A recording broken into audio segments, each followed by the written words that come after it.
ಕರ್ನಾಟಕ ರಾಜ್ಯದ ಕಾರ್ಮಿಕ ಮಂತ್ರಿ ಸಂತೋಷ್ ಲಾಡ್ ಒಂದು ಯೋಜನೆ ರೂಪಣೆ ಮಾಡ್ತಾರೆ ನೋಡ್ರಿ. ದೈನಂದಿನವಾಗಿ ಅವರು ಸ್ಟಡಿದಾಗ ಇರ್ತಾರೆ. ಇವತ್ತು ಯಾರ ಜೊತೆ ಮಾತನಾಡಬೇಕಾದರೂ ಅದು ಒಂದು ಒಳ್ಳೆಯ ರೀತಿಯ ಅಲ್ಲಿ ಚರ್ಚೆ ಇದ್ದರೆ ಮಾತ್ರ ಭಾಗವಹಿಸ್ತಾರೆ. ಅನವಶ್ಯಕ ಚರ್ಚೆಯಲ್ಲಿ ಸಂತೋಷ್ ಲಾಡ್ ಭಾಗವಹಿಸುವುದಿಲ್ಲ. ತನ್ನ ಕಾಲವನ್ನು ಹರಣ ಮಾಡೋಂಗಿಲ್ಲ.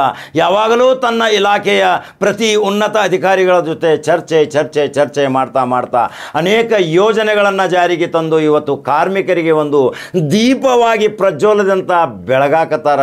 ಅವರೇ ಸಂತೋಷ್ ಲಾಡ್ ಕಾರ್ಮಿಕ ಮಂತ್ರಿ ಒಂದು ಯೋಜನೆ ತರ್ತಾರೆ. ಆ ಯೋಜನೆ ಹೆಸರು ಡಾಕ್ಟರ್ ಬಾಬಾ ಸಾಹೇಬ್ ಅಂಬೇಡ್ಕರ್ ಕಾರ್ಮಿಕ ಸಹಾಯ ಹಸ್ತ ಯೋಜನೆ.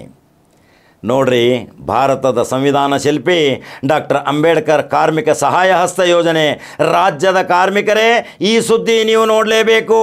ನಿಮಗಾಗಿ ಮಂತ್ರಿ ಸಂತೋಷ್ ಲಾಡ್ ಜಾರಿಗೆ ತಂದಂಥ ಅಸಂಘಟಿತ ಕಾರ್ಮಿಕರಿಗೆ ಸಾಮಾಜಿಕ ಭದ್ರತೆ ಒದಗಿಸುವಗೋಸ್ಕರ ಅಂಬೇಡ್ಕರ್ ಸಹಾಯ ಹಸ್ತ ಯೋಜನೆ ಜಾರಿ. ಇದರ ಪೈಕಿ ಹಿಂದುಳಿದ ವರ್ಗ ಪ್ರವರ್ಗ 2A ಮತ್ತು 3A ಕಾರ್ಮಿಕರು, ಕುಶಲಕರ್ಮಿಗಳು, ಅಲೆಮಾರಿ ಪಂಗಡದ ಕಾರ್ಮಿಕರು, ಯಾರ್ಯಾರು ಹಮಾಲರು, ಚಿಂದಿ ಆರಿಸುವವರು, ಮನೆ ಕೆಲಸದವರು, ಟೈಲರ್ಗಳು, ಮಡಿವಾಳರು, ಕ್ಷೌರಿಕರು, ಅಕ್ಕಸಾಲಿಗರು, ಕಂಬಾರರು, ಕುಂಬಾರರು, ಬಡ್ಡಿ ಕಾರ್ಮಿಕರು, ನೇಕಾರರು, ಪತ್ರಿಕಾ ವಿತರಕರು, ಅಸಂಘಟಿತ ವಿಶೇಷ ಚೇತನರು, ಅಲೆಮಾರಿ ಪಂಗಡದವರು, ಬೀಡಿ ಕಾರ್ಮಿಕರು, ಕಲ್ಯಾಣ ಮಂಟಪ ಸಭಾಭವನ ಹಾಕ್ತಾರಲ್ಲ ಟೆಂಟ್ ಮತ್ತು ಪೆಂಡಾಲ ಕಾರ್ಮಿಕರು, ಲೇಖಕರು ಬರವಣಿಗೆ ಮುಖಾಂತರ ಅವರು ಕಾರ್ಮಿಕರ್ರಿ, ಫೋಟೋಗ್ರಾಫರ್ ಕಾರ್ಮಿಕ, ಹೋಟೆಲದಲ್ಲಿ ಕೆಲಸ ಮಾಡೋರು ಕಾರ್ಮಿಕರು, ಬೀದಿ ಬದಿ ವ್ಯಾಪಾರಿಗಳು, ಇಂಥ 25-30 ಜನರನ್ನು ಆಯ್ಕೆ ಮಾಡಿಕೊಂಡು ಅವರ ವಿವಿಧ ಯೋಜನೆಗಳಂತೆ ಅವರಿಗೆ ಸಹಾಯ ಸಹಕಾರ ಮಾಡುವಂಥ ಡಾಕ್ಟರ್ ಅಂಬೇಡ್ಕರ್ ಸಹಾಯ ಹಸ್ತ ಕಾರ್ಮಿಕರಿಗೆ, ಈ ನಿರ್ಗತಿಕ ಕಾರ್ಮಿಕರು ಅನಕ್ಷರಸ್ಥ ಪಾಪ ಬೀದಿ ಬದಿಯಲ್ಲಿ ದೈನಂದಿನ ಜೀವನ ಮಾಡ್ತಾರೆ, 300-400 ಗಳಿಸ್ಕೊಂಡು ಜೀವನ ಮಾಡ್ತಾರೆ. ಅವರಿಗೊಂದು ಡಾಕ್ಟರ್ ಬಾಬಾ ಸಾಹೇಬ್ ಅಂಬೇಡ್ಕರ್ ಸಹಾಯ ಹಸ್ತ ಅನ್ನುವ ಒಂದು ಯೋಜನೆ ಮಾಡಿ ಇವತ್ತು ಆ ಬೀದಿ ಬದಿ ವ್ಯಾಪಾರರು ಮತ್ತು ಈ 20 ಜನ ಕುಶಲಕರ್ಮಿಗಳಿಗೆ ಕಾರ್ಮಿಕರ ಕೆಟಗರಿಯಲ್ಲಿ ತಂದು ಅವರಿಗೆ ಒಂದು ಶಕ್ತಿ ತುಂಬುವಂಥ ಕೆಲಸ ಮಾಡಕತ್ತಾರ.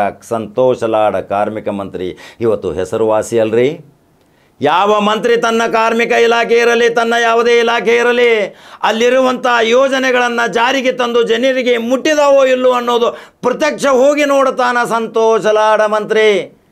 ರಸ್ತೆ ಮೇಲೆ ಹೋಗುವಾಗ ಗಾಡಿ ನಿಂದ್ರಿಸೋದ್ರಿ, ನಿಂದ್ರಿಸಿದ ತಕ್ಷಣ ಎಲ್ಲಿ ಕಟ್ಟಡ ನಡೆದೈತೆ, ಅಲ್ಲಿ ಕಾರ್ಮಿಕರು ಏನು ಕೆಲಸ ಮಾಡಕತ್ತಾರೆ, ನಿಮಗೆ ನಮ್ಮ ಗಾಡಿ ಬಂದಿತ್ತಿಲ್ಲೋ, ಆರೋಗ್ಯ ತಪಾಸಣೆ ಮಾಡಿದ್ರಿಲ್ಲೋ, ಔಷಧ ತೊಗೊಂಡಿದ್ರಿಲ್ಲೋ, ಜ್ವರ ಗಿರ ಬಂದಾವೇನ, ಉಭಯ ಕುಶಲೋಪರಿ ಕೈ ಕೂಡಿಸೋದು, ಅವರ ಜೊತೆ ನಗುವಿನಿಂದ ಅವರ ಹೃದಯದೊಂದಿಗೆ ಹೃದಯ ಮಿಕ್ಸ್ ಮಾಡಿ ಮಾತನಾಡಿಸಿ ಇವತ್ತು ರಾಜ್ಯಕ್ಕೇನೆ ಒಂದು ಚಿರಪರಿಚಿತರಾದಂಥ ಈ ಸಂತೋಷ್ ಲಾಡ್ ಬಗ್ಗೆ ಅನೇಕ ಬಾರಿ ಹೇಳಿದ್ದೀನಿ. ಯಾವಾಗಲೂ ಸಂತೋಷ್ ಲಾಡ್ ಸೂರಿಲ್ಲದವರಿಗೆ ಸೂರು ಕೊಟ್ಟ, ಅನ್ನ ಇಲ್ಲದವರಿಗೆ ಅನ್ನ ಕೊಟ್ಟ, ವಿದ್ಯೆ ಇಲ್ಲದವನಿಗೆ ವಿದ್ಯೆ ಕೊಟ್ಟ, ಆರೋಗ್ಯದಿಂದ ಬಳಲುತ್ತಿರುವವರಿಗೆ ಆರೋಗ್ಯದ ಚಿಕಿತ್ಸೆಯ ವ್ಯವಸ್ಥೆ ಮಾಡಿದ, ನೀರಿಲ್ಲದವರಿಗೆ ನೀರು ಕೊಟ್ಟ.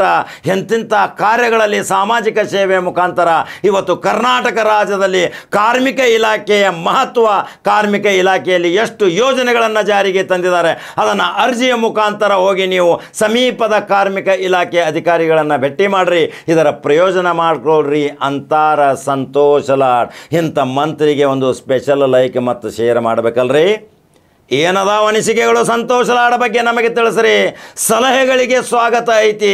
ಇಂಥ ಸಂತೋಷ್ ಲಾಡ್ ಮಂತ್ರಿ ಇನ್ನೂ ಕರ್ನಾಟಕ ರಾಜ್ಯದಲ್ಲಿ ಈ ಬಡವರ ಬಗ್ಗೆ ಕಾಳಜಿ ವಹಿಸಿ ಇನ್ನೂ ಮಹತ್ತರವಾದ ಯೋಜನೆಗಳನ್ನು ಜಾರಿಗೆ ತರಲಿ ಅಂತ ನೀವು ಹಾರೈಸಕತ್ತಿರಲ್ಲ. ಅದರ ಜೊತೆ ನಾನು ನಿಮ್ಮ ಜೊತೆ ಅದೀನಿ.